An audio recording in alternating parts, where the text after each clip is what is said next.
आपण कौशलपासून सुरुवात करूया. बोला. पहिला सामान्य आरोप सामान्य माणसांकडनं की आजकालचे संगीतकार हे ओरिजिनल नसतात. तुम्ही जे काय घेता ते कुठनं तरी चोरलेलं असतं असं लोक म्हणतात. मी स्वतः तर मान्यच करतो की मी ओरिजिनल नाहीये.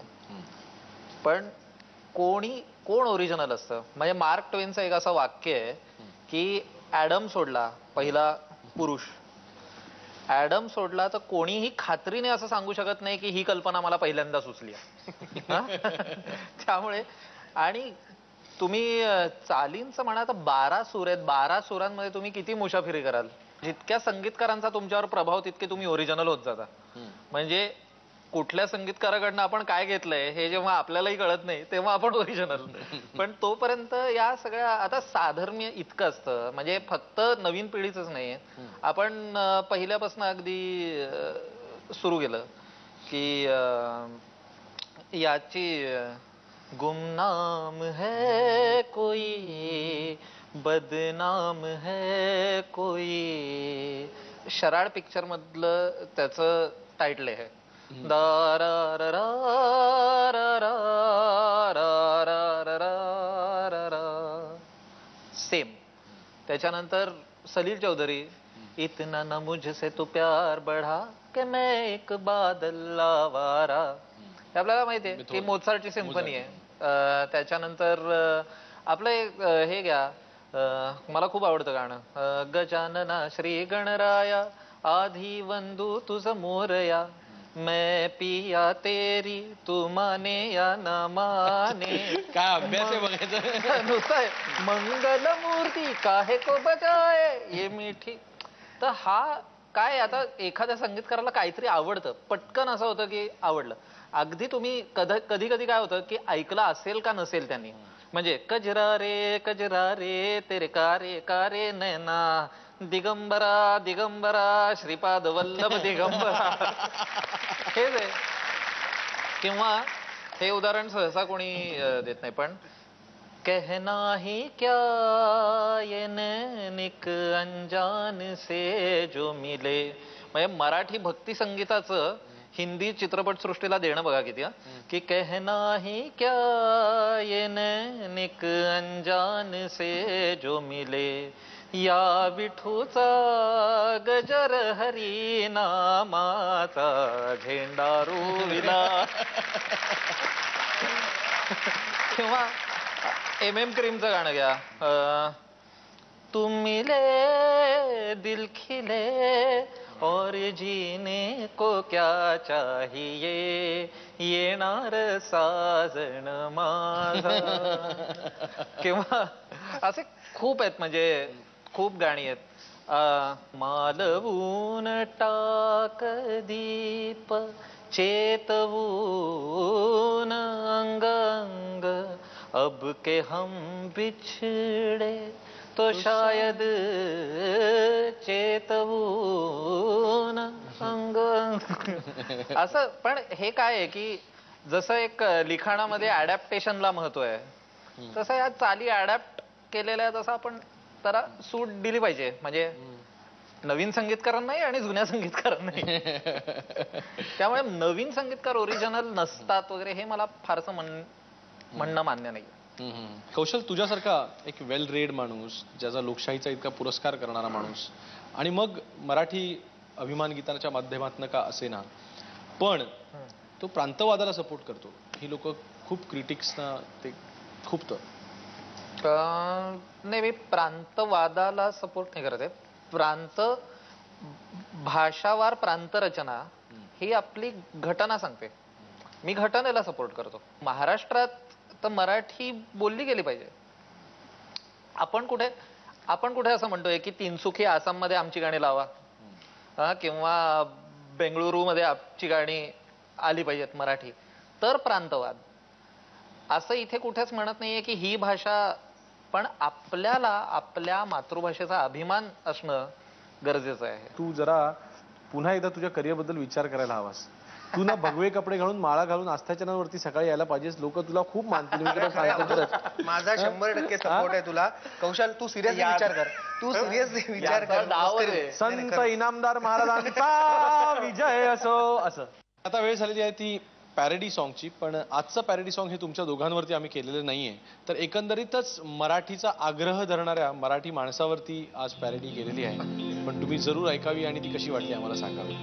बोल रे लोकास फक्त सांगतो मराठी, बोल रे लोकास फक्त सांगतो मराठी, आपल्या घरात मात्र भांडतो मराठी, शर्ट पॅन्ट विदेशी घालतो मराठी, एकटी घरात माय बोलते मराठी, सांगतो मराठी, भांडतो मराठी.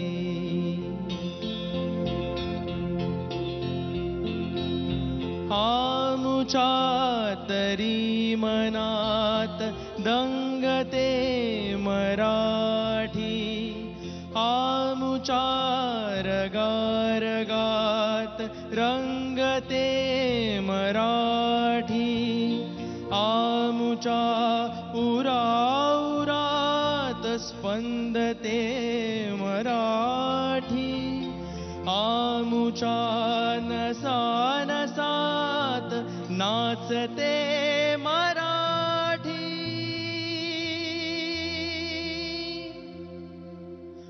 दंगते मराठी, दंगते मराठी, दंगते मराठी.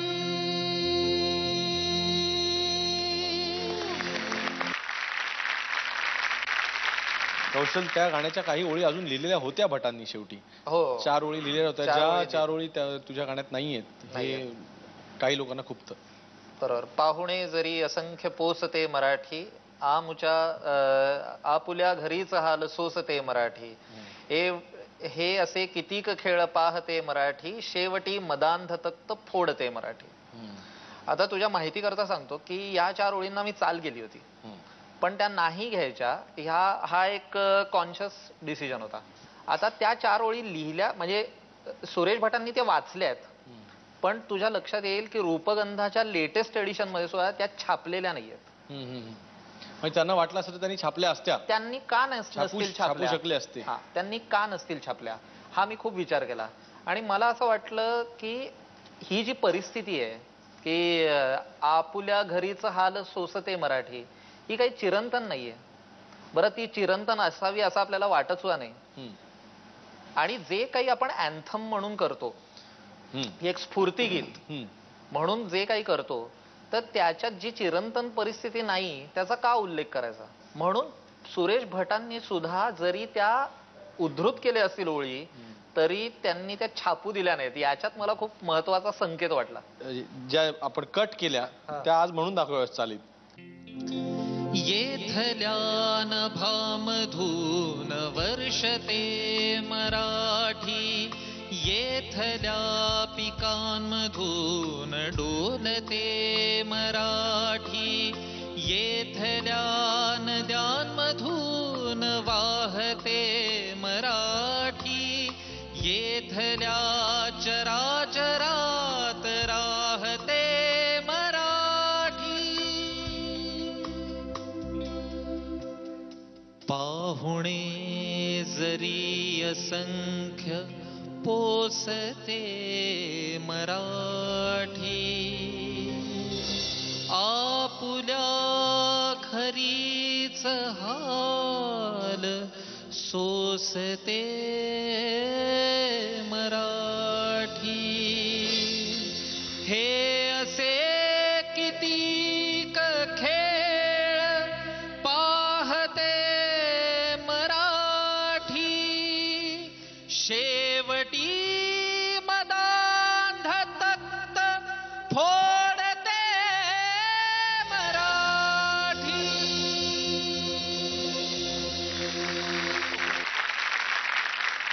अजित, राजे राजे ज्यावेळेला तू सुखविंदरच्या आवाजामध्ये रेकॉर्ड केलंस त्यावेळेला शिवाजी महाराजांच्या एका गाण्याला अमराठी गायकाचा आवाज का म्हणून? मुळात मला हा प्रश्नच म्हणजे मला हा समजू शकत नाही. मला असं वाटतं की जर का ते लोकांना एवढं खटकत असतं तर एवढ्या लोकांनी आज ते गाणं ऐकलं नसतं, त्यांना ते आवडलं नसतं. आणि सुखविंदर सिंग गायला किंवा मायकल जॅक्सन गायला किंवा अजित परब गायला किंवा अजून कोणी बंगाली गायक गायला, त्याने मला तसा फरक पडत नाही. आपलं जे म्हणणं आहे ते लोकांपर्यंत पोहोचणं हे सगळ्यात मला महत्वाचं वाटतं त्याच्यामध्ये. आणि त्यामुळे कदाचित ते गाणं डायरेक्ट हिट करतं लोकांना. पण आम्हाला हे गाणं आता तुझ्या आवाजात 2 ओळी का असं ऐकायची भयंकर इच्छा आहे. हे राजे जीर जीर जी राजे जी जी, हे राजे जीर जीर जी राजे जी जी, झटकून टाकती राख नव्याने जाग, पेटू दे आग मराठी आता. झटकून टाकती राख नव्याने जाग, पेटू दे आग मराठी आता. डोळ्यात फुले अंगार भगवा रक्तात, जागू दे आज भवानी माता. हे राजे जीर जीर जी राजे जी जी, हे राजे जीर जीर जी राजे जी जी, हे राजे जीर जीर जी राजे जी जी.